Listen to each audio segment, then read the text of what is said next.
Pacifica, this is Democracy Now! I had no physical contact with another human being for 10 of the 18 years I was incarcerated. Today I have a hard time being around a group of people for long periods of time without feeling too crowded. No one can begin to imagine the psychological effects isolation has on another human being. Is solitary confinement a form of torture? Exonerated death row prisoner Anthony Graves testifying at this week's historic Senate hearing.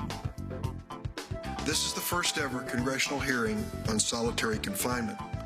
It's called many different things: supermax, segregation, isolation, among other names. The hearing was held by Senator Dick Durbin. Today, Anthony Graves in a rare interview. Also joining us, James Ridgway, co-editor of Solitary Watch. Then a look at dark money in this year's presidential race. What we've seen in this campaign is the rise of super PACs. These are the supposedly independent political outfits that can raise and spend unlimited amounts of money. You know, Mitt Romney has a very deep-pocketed super PAC. Could secret spending by a small group of billionaires decide the election? We'll talk to Andy Kroll and Monica Bauerlein of Mother Jones Magazine. All that and more coming up. Welcome to Democracy Now!, democracynow.org, The War and Peace Report. I'm Amy Goodman. Credit agency Moody's has downgraded the credit ratings of 15 of the world's biggest banks, saying all are at risk of major losses.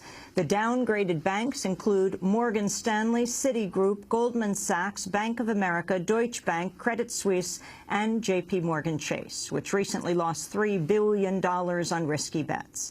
In a statement, Moody's executives said the banks, quote, have significant exposure to the volatility and risk of outsized losses inherent to capital market activities.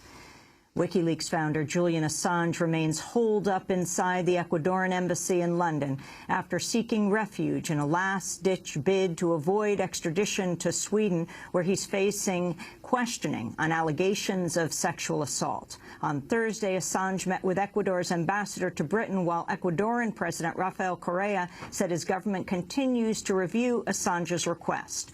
A WikiLeaks spokesperson said Ecuadorian officials have been supportive of Assange so far.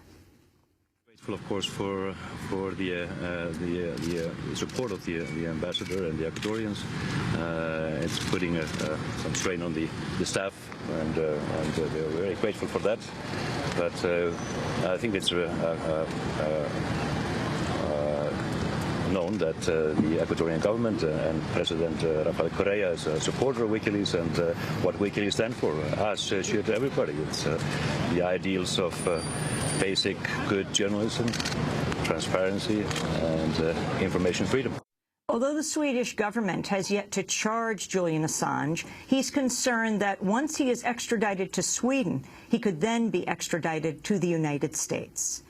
Protests continue at the Rio+20 UN Conference on Sustainable Development in Brazil. On Thursday, civil society delegates staged a walkout of the talks to call for bold action against global warming. Meanwhile, hundreds of indigenous activists marched through the streets of Rio to deliver a petition demanding fairer treatment over land and other rights. What we are concerned about is that Mother Earth is not for sale. Mother Earth is not a commodity to be traded on the trading system. The trees are not for sale.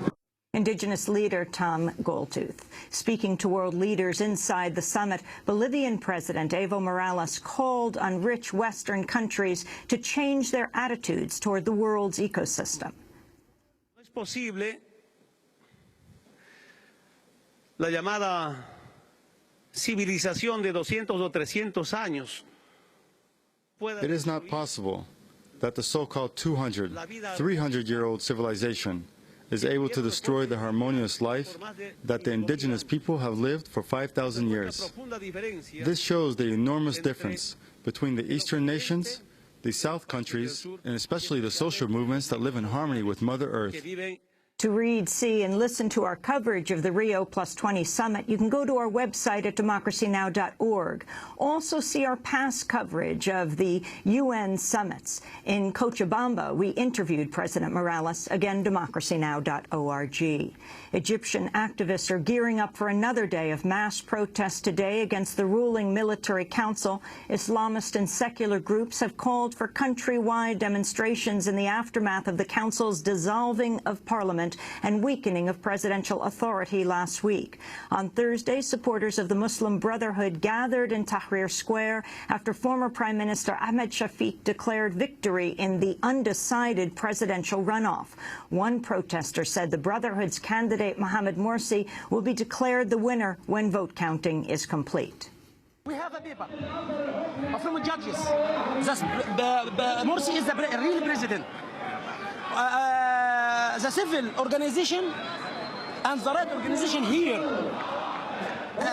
declare that the real president is Morsi. So we have a paper. We have evidence that Morsi is the president. So where is the role for America? America is the state for freedom, the state for justice. So we ask America to stand beside the revolution, to win the heart of Egyptian peoples. In Afghanistan, Taliban fighters have ended a 13-hour siege of a lakeside hotel near the capital, Kabul. At least 20 people have been killed. California lawmakers have reached a budget deal with Governor Jerry Brown that calls for deep cuts to social services to address the state's fiscal woes. The plan would eliminate a program that provides health insurance to nearly 1 million children of low-income families. It would also reduce college aid, cut funding for child care assistance, and impose stricter work requirements and shorter time limits for welfare. The plan avoids a potential showdown after Governor Brown pushed for more social spending cuts following the legislature's passage of a $92 billion budget last week. California could also see billions of dollars in cuts to schools if voters fail to pass tax hikes slated for the November ballot. Congress is facing a looming deadline to extend low interest rates on federally subsidized Stafford loans or plunge millions of students into deeper debt. The rates were reduced to 3.4% in 2007, but will double on July 1st for new loans unless Congress intervenes. On Thursday, President Obama urged a group of students visiting the White House to pressure lawmakers. You keep this going. Don't stop until it's actually done. There's nothing more powerful than millions of voices that are calling for change, and all of your voices can make a difference. So keep telling Congress to do what's right to get this done. Tell them now is not the time to double the interest rates on your student loans. Tell them to double down on an investment in a strong and secure middle class, and that means your education. The Senate has passed a version of the Farm Bill that includes $1 trillion in spending over the next decade, both for aid to U.S. farmers and for food stamps to low-income families. The Senate bill cuts about $4.5 billion from the food stamp program, and the House is expected to seek even deeper cuts.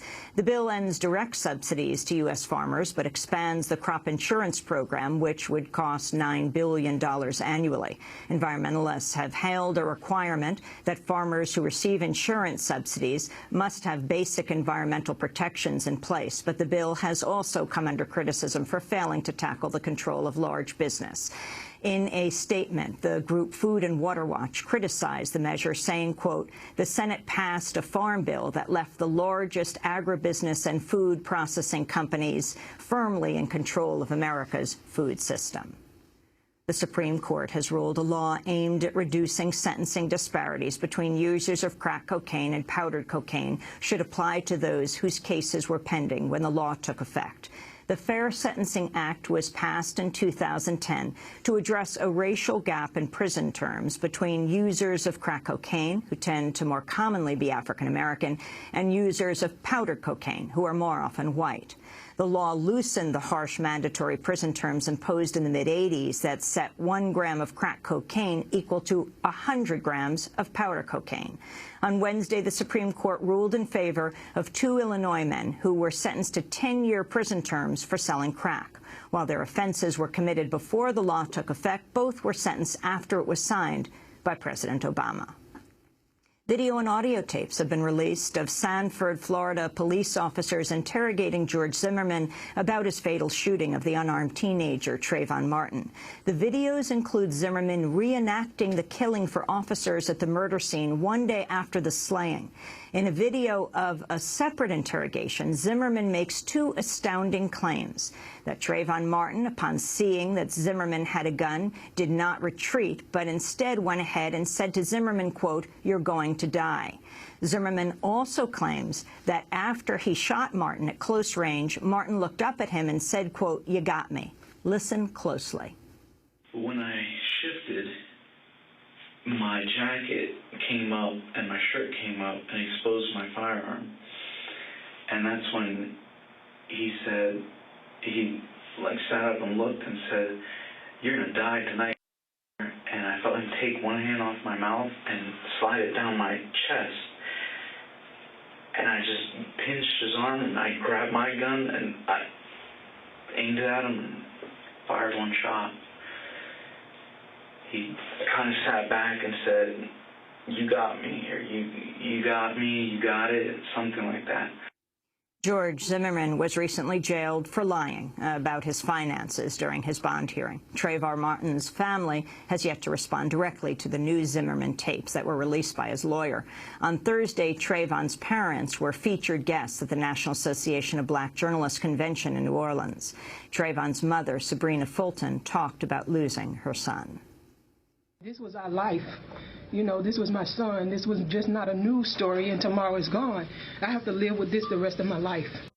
Mitt Romney's presidential campaign is holding a gathering this weekend for its top financial backers. About 300 donors who've given at least $50,000 will convene in Park City, Utah for 2 days of meetings with Romney and his top aides. Romney, meanwhile, continues to face scrutiny over his time at the helm of the private equity firm Bain Capital. The Washington Post reports under Romney's leadership, Bain invested a number of companies that specialized in outsourcing U.S. jobs overseas to lower-wage countries like China and India. Bain's holdings spanned a number of firms that were known as pioneers in the practice of sending jobs to call centers and factories making computer parts abroad. And the federal government has auctioned off sections of the Gulf of Mexico for offshore oil drilling for the first time since the area was hit by the worst oil spill in U.S. history. Companies submitted $1.7 billion in winning bids for areas off the coast of Alabama, Louisiana, and Mississippi. Oil company BP reportedly won dozens of leases to drill in the region near the site of its historic 2010 disaster. Environmental groups had tried to block the sale with a lawsuit that was earlier this week, saying the drilling would imperil an already shattered ecosystem. And those are some of the headlines. This is Democracy Now!, democracynow.org, The War and Peace Report. I'm Amy Goodman. And I'm Juan Gonzalez. Welcome to all of our listeners around the country and around the world.